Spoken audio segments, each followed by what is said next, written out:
যে দেশের জামাত আছে ইসলামের জন্য আর কোনো শত্রু দরকার নেই। এটা আমাদের আকাবেরদের মন্তব্য। জামাত যে দেশে আছে এই দেশে মুসলমানের আর ইসলামের জন্য আর কোনো শত্রু দরকার নেই। অতএব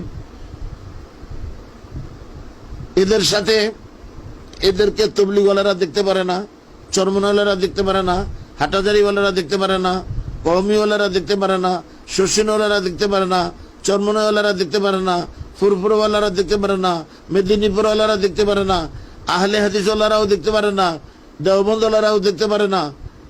কারণ এদের ইসলাম মদিনার ইসলাম না, এটা হলো মওদুদির ইসলাম।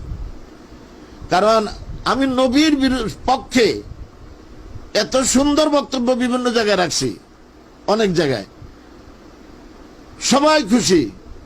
ওই মওদুদির বিরুদ্ধে বললে এরা ক্ষিপ্ত হয়ে যায়। তারা ওই মওদুদিকে নবীর থেকে আরো বড় মনে করে। গোলাম আজমের বিরুদ্ধে বললে নবীর বিরুদ্ধে মওদুদি বলছে, এদের দিলে ব্যথা লাগে না।